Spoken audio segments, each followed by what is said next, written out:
الحمدللہ رب العالمین الصلاۃ والسلام علیک یا خاتم المرسلین فاعوذ باللہ من الشیطان الرجیم بسم اللہ الرحمن الرحیم۔ میں اپنے تمام ناظرین سامعین کو سب سے پہلے السلام علیکم ورحمۃ اللہ وبرکاتہ عرض کرتا ہوں، اپنے تمام حاضرین کو بھی سلام اور دعا عرض کرتا ہوں۔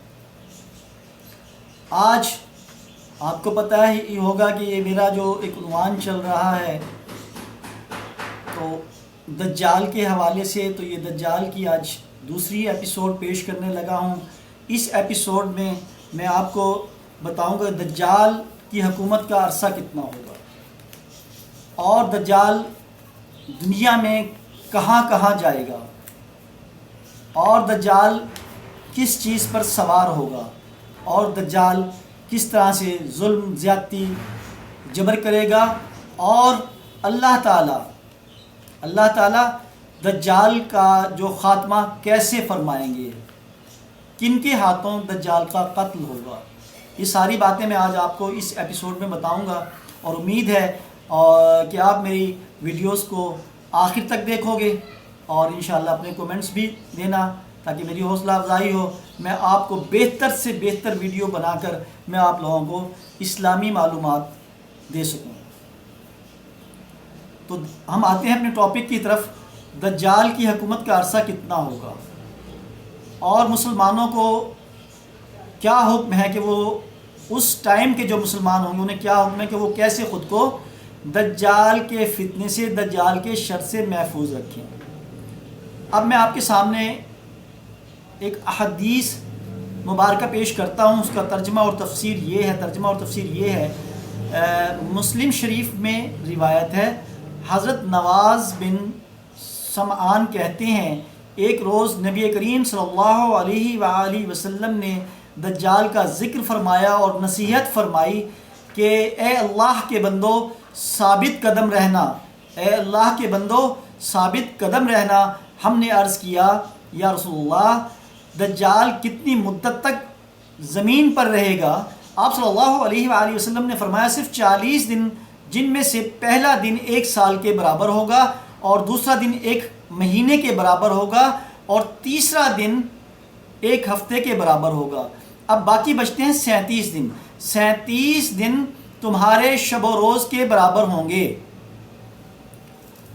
تو صحابہ کرام نے عرض کی یا رسول اللہ صلی اللہ علیہ وآلہ وسلم جو پہلا دن 1 سال کے برابر ہوگا، کیا اس دن میں ہم 5 نمازیں پڑھیں یا سال بھر کی نمازیں پڑھیں؟ تو آپ صلی اللہ علیہ وآلہ وسلم نے فرمایا کہ اپنے شب و روز کا اندازہ کر کے آپ سال بھر کی نمازیں ادا کریں گے، سال بھر کی نمازیں ادا کریں گے۔ مسلم شریف میں ایک اور روایت ہے، حضرت انس بن مالک رضی اللہ تعالیٰ عنہ کہتے ہیں نبی کریم صلی اللہ علیہ وآلہ وسلم نے فرمایا اصفہان یعنی ایران کے 70,000 فوجی جو یہودی ہوں گے، جو کافر و منافق ہوں گے، وہ دجال کا ساتھ دیں گے۔ ترمذی سے روایت ہے، حضرت ابوبکر صدیق رضی اللہ عنہ سے روایت ہے کہ نبی کریم صلی اللہ علیہ وآلہ وسلم نے فرمایا دجال مشرق کی طرف سے ظاہر ہوگا۔ وہ پہلے ویڈیو میں بھی آپ کو بتا چکا ہوں، جسے خراسان کہا جاتا ہے۔ خراسان کا علاقہ غالباً افغانستان، ایران، انہی سائڈوں سے یہ ہے علاقہ بنتا ہے، اور یہیں کے یہودی فوجیں اس کا ساتھ دیں گی، اور ان کی جو لوگ اس کا ساتھ دیں گے ان کے جو اپنا بتایا ہے کہ ان کے چہرے کیسے ہوں گے، ان کے چہرے ایسے ہوں گے جیسے چوڑے چہرے ہوں گے، اور ڈھال ہوتے ہیں چمڑے والی ڈھال، اس ڈھال پہ چمڑا لگا ہوتا ہے، تو موٹی موٹی کھال جو لگی ہوتی ہے، کھال سے وہ ڈھالیں جو بنتی ہیں، اس طرح کے چوڑے چہرے اور موٹی کھال والے چہرے ان لوگوں کے ہوں گے، ڈھالوں جیسے چہرے ان کے ہوں گے۔ یہ احادیث میں آپ صلی اللہ علیہ وآلہ وسلم نے فرمایا ہے۔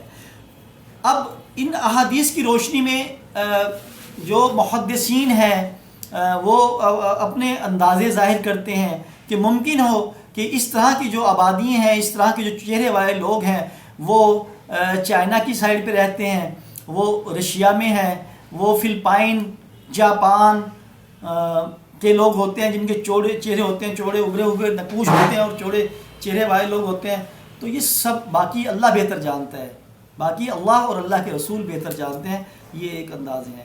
لیکن یہ بات طے شدہ ہے کہ جو بھی لوگ اس کا ساتھ دیں گے، جو بھی لوگ اس کا ساتھ دیں گے، وہ لوگ کافر ہوں گے، منافق ہوں گے، یہودی ہوں گے، جو اس کا ساتھ دیں گے۔ ایمان والے اس کا ساتھ نہیں دیں گے۔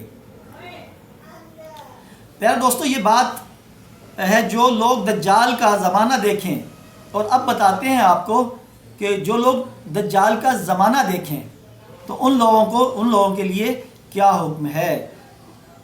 دجال کا زمانہ پانے والے لوگوں کو دجال کا سامنا کرنے سے گریز سے منع کیا گیا ہے، سامنا کرنے سے منع کیا گیا ہے۔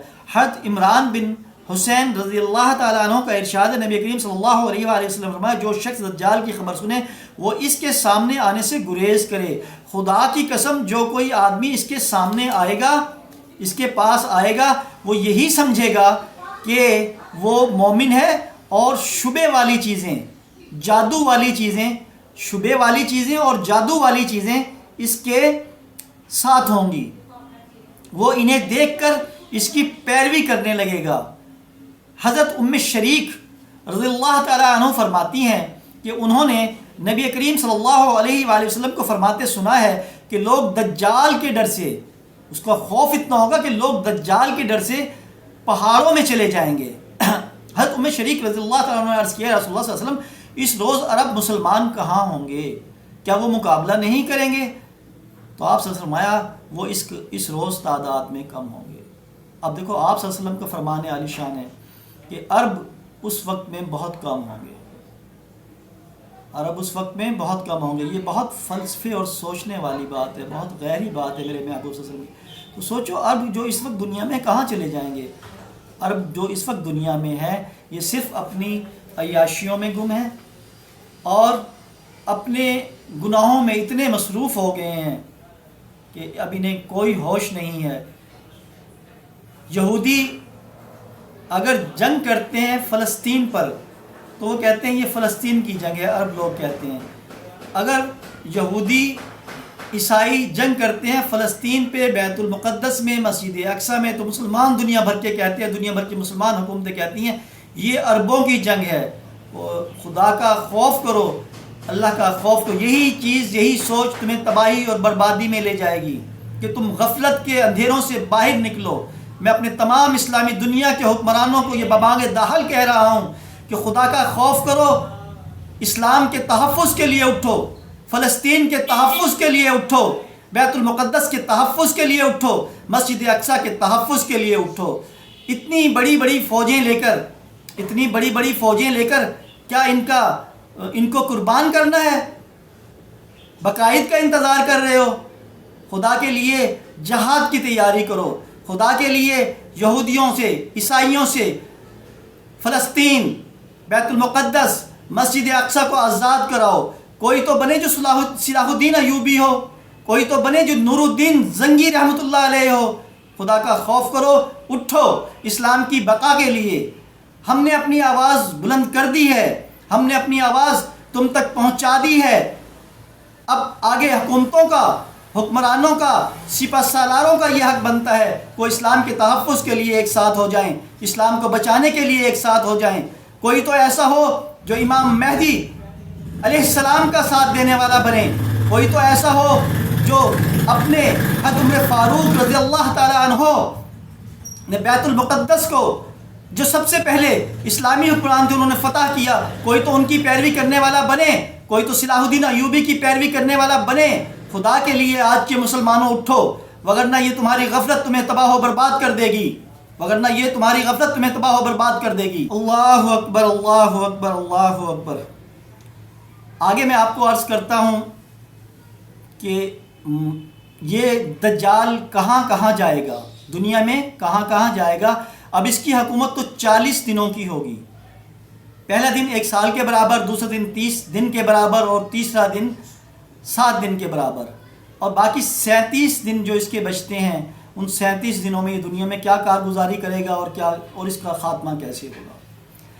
حضرت انس بن مالک رضی اللہ تعالیٰ عنہ سے روایت ہے کہ نبی کریم صلی اللہ علیہ وآلہ وسلم نے ارشاد فرمایا ایسا کوئی شہر نہیں ہوگا سوائے مکہ اور مدینہ کے، سوائے مکہ، یہ یاد رکھنا، سوائے مکہ اور مدینہ شریف کے، جہاں دجال نہ جا سکے گا۔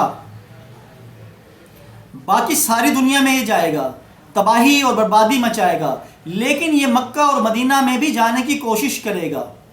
میں وہ آگے آپ کو بتاتا ہوں کہ وہاں سے کیسے رکے گا۔ مکہ اور مدینہ کے راستوں پر فرشتے صف باندھے کھڑے ہوں گے اور ان کی حفاظت کریں گے۔ جب دجال مدینہ کے قریب جائے گا، مدینہ کے قریب کوئی دلدلی علاقہ ہوگا، یہ وہاں پہ اپنا پڑاؤ ڈالے گا، یہ وہاں پہ اپنا پڑاؤ ڈالے گا۔ لیکن جب یہ اپنا پڑاؤ ڈالے گا تو، اور یہ کوشش کرے گا کہ مدینہ میں داخل ہو، لیکن مدینہ میں اس قدر شدید زلزلے کے جھٹکے آئیں گے کہ مدینہ شریف ہل جائے گا۔ اور یہ بھی اللہ کی ایک یوں سمجھے کہ ایک امتحان ہوگا ان لوگوں کو وہاں سے نکالنے کے لیے جو منافق ہیں، جو کافر ہیں۔ ان زلزلوں کے شدید ترین جھٹکوں سے وہاں کے کافر اور وہاں کے منافق مدینہ کو چھوڑ کر بھاگیں گے، باہر نکلیں گے تو وہ دجال کے ساتھ جا ملیں گے اور دجال کی پیروی کریں گے۔ اس طرح سے مدینہ شریف، میرے پیارے محبوب صلی اللہ علیہ وآلہ وسلم کی دھرتی، کافروں سے، منافقوں سے اللہ تعالیٰ قیامت سے پہلے ہی پاک کر دے گا۔ سبحان اللہ، سبحان اللہ۔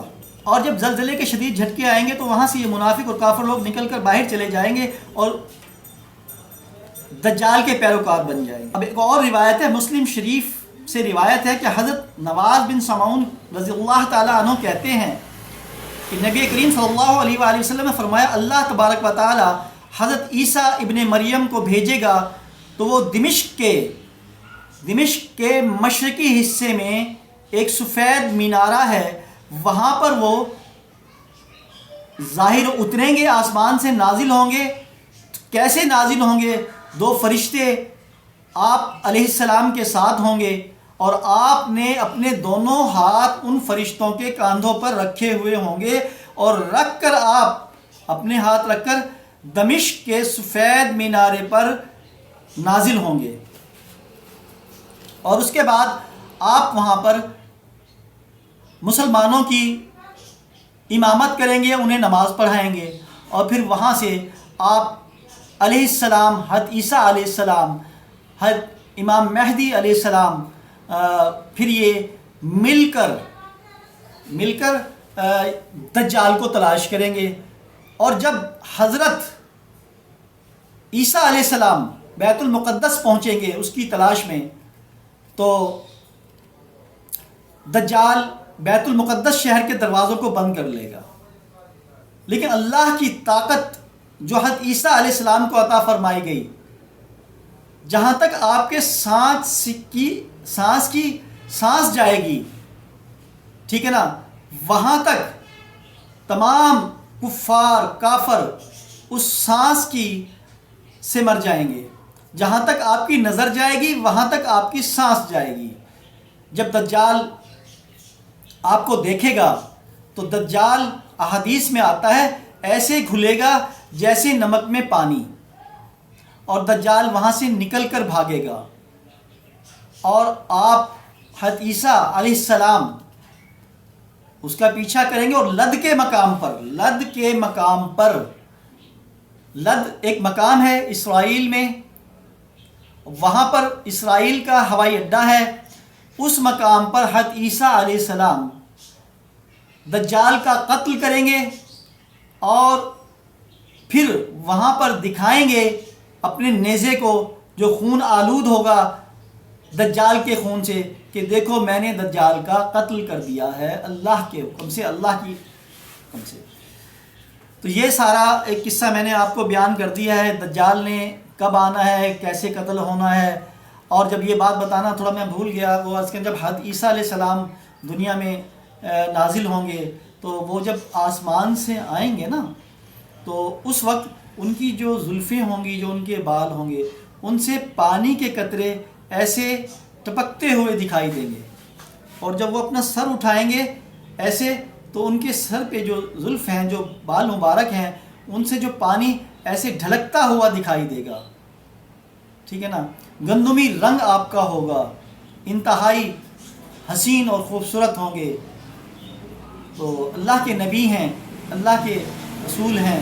تو لیکن وہ یہاں یہ بات بتانا بہت ضروری ہے، وہ آقا صلی اللہ علیہ وآلہ وسلم کے امتی بھی ہیں، کیونکہ وہ اب دوبارہ جو دنیا میں تشریف لائے ہیں تو وہ امتی بن کر تشریف لائے ہیں. اور وہ صاحب جو امتی ہے تو آپ کی ملاقات بھی ہوئی ہے حضرت عیسیٰ علیہ السلام کی معراج کے واقعے میں. جب آپ صلی اللہ علیہ وسلم معراج میں تشریف لے گئے تو حضرت عیسیٰ علیہ السلام سے ملاقات ہوئی اور انبیاء سے بھی ملاقاتیں ہوئیں. تو حضرت عیسیٰ علیہ السلام جو ہیں وہ ہمارے پیارے نبی کریم صلی اللہ علیہ وسلم کے صحابی بھی ہیں، اللہ کے رسول بھی ہیں، انتہائی قابل احترام ہستی ہیں ہم مسلمانوں کے لیے. اللہ کے تمام انبیاء، اللہ کے تمام رسولوں، اللہ کی تمام نازل کردہ کتابوں پر ہمارا ایمان ہے تو ہم مسلمان ہیں. تو یہ وہ قصہ ہے جو میں نے آپ کو عرض کر دیا. ہاں، دجال کا تھوڑا سا میں بتانا بھول گیا کہ وہ دجال کا جو ظلم ہوگا، دجال کا جو گدھا ہوگا یہ گدھے پر بیٹھ کر سواری کرے گا اور 40 دنوں میں پوری دنیا کا چکر لگا جائے گا. اس کے گدھے کا جو درمیانی فاصلہ، دونوں کانوں کا درمیانی فاصلہ ہوگا نا، وہ 40 ہاتھ کے برابر ہوگا. اور اس کا گدھا اتنا طاقتور ہوگا کہ اس کا گدھا ایک قدم میں 1 مائل طے کرے گا اور انتہائی طاقتور گدھا ہوگا. اور یہ جہاں جہاں بھی جائے گا مسلمانوں پر ظلم و ستم کرے گا. اور ہاں، اس کے آنے سے پہلے کی کچھ نشانیاں ہیں. جب اس کا ظہور ہوگا تو اس کے ظہور سے پہلے دنیا میں کیا حالات ہوں گے. تو بتایا جاتا ہے کہ اس کے آنے سے 3 سال پہلے جو بارشیں ہیں وہ 1/3 کم ہو جائیں گی، اور زمین سے جو اللہ کا رزق پیدا ہوتا ہے، جو اناج پیدا ہوتا ہے، جو پھل پیدا ہوتے ہیں، تو وہ دنیا سے 1/3 کم ہو جائیں گے. جب دوسرے سال میں، اس کے آنے سے پہلے دوسرے سال میں وہ 66% کم ہو جائیں گے، بارشیں بھی 66% کم ہو جائیں گی اور زمین کی پیداوار بھی 66% کم ہو جائے گی. اس کے بعد تیسرا سال جو ہوگا، اس سال میں انتہائی قحط کا سما ہوگا، زمین اپنی پیداوار بند کر دے گی، آسمان سے بارش آنا بند ہو جائے گی. تب جا کر دجال کا خروج ہوگا. اور پھر جب دجال آئے گا تو یہ سب چیزیں، بارشیں، زمین کی پیداوار، جانوروں کا دودھ دینا، جانوروں کا پھلنا پھولنا، یہ سب اس کے کنٹرول میں ہوگا. جس کی طاقت یہ دکھا کر پہلے تو یہ اپنے آپ کو مومن ظاہر کرے گا، پھر اس کے بعد یہ نبوت کا دعویٰ کرے گا، پھر آخر میں یہ اپنی جادوگرائی طاقتوں سے یہ چیز بتائے گا کہ میں اب خدا ہوں. ایک بار ایک مسلمان کو اس کے سامنے پیش کیا جائے گا اور یہ اسے کہے گا کہ مجھ پہ ایمان لے کر آ. تو وہ مسلمان کہے گا میں تجھ پہ ایمان نہیں لا سکتا، کیونکہ جو کچھ میرے آقا حضرت محمد صلی اللہ علیہ وآلہ وسلم نے جو تیری نشانیاں بتائی ہیں تو وہی ہے، میں تجھے پہچانتا ہوں، تو دجال ہے. تو اسے طیش آئے گا، اسے غصہ آئے گا. یہ اس طیش اور غصے میں اس مسلمان کو سر سے لے کر پاؤں تک 2 حصوں میں اس کے جو پیروکار ہیں وہ تقسیم کر دیں گے. پھر یہ اس کو دوبارہ زندہ کرے گا اور پھر سے کہے گا کہ اب بول، دیکھ میری طاقت، میں نے تجھے زندہ کر دیا، اب تو مجھ پر ایمان لے کر آ. وہ مسلمان کہے گا میں استقامت پر ہوں الحمدللہ، اور اب تو میں بالکل بھی تجھ پہ ایمان نہیں لے گا، تب مجھے اور پختہ یقین ہو گیا تو دجال ہے. یہ میرے آقا حضرت محمد صلی اللہ علیہ وآلہ وسلم نے ہمیں وہ نشانیاں بتائی ہیں کہ اس طرح کا دجال ہوگا. یہ جہاں جائے گا وہاں پہ ہریالی ہوگی، وہاں پہ سبزہ ہوگا، وہاں پہ خوشحالی ہوگی. یہ جہاں نہیں جائے گا وہاں پہ برا حال ہوگا. مسلمان بند گھاٹیوں میں چلے جائیں گے، کھانے پینے رزق سے تنگ ہوں گے. جب اس کا ظلم انتہا کو پہنچ جائے گا تو پھر حضرت عیسیٰ علیہ السلام دنیا میں نازل ہوں گے. حضرت امام مہدی رضی اللہ تعالی علیہ السلام کے ساتھ وہ پھر مل کر یہود و نصارہ کا قتل اور وہ سارا سلسلہ چلے گا، حتیٰ کہ دنیا کو یہودیوں سے، کافروں سے اور سب چیزوں سے پاک کر دیا جائے گا. پھر اسلام کا بول بالا ہوگا، اللہ کے دین کا بول بالا ہوگا. صرف ایک ہی مذہب ہوگا، وہ اللہ کا دین اور پیارے محبوب صلی اللہ علیہ وآلہ وسلم کا بتایا ہوا دین اسلام ہوگا۔ وآخر دعوانا الحمدللہ رب العالمین۔ میں آپ سب کے لیے دعا گو ہوں، آپ بھی مجھے سب اپنی دعاؤں میں یاد رکھنا۔ اللہ حافظ۔ پاکستان زندہ باد، اسلام زندہ باد۔ اللہ حافظ۔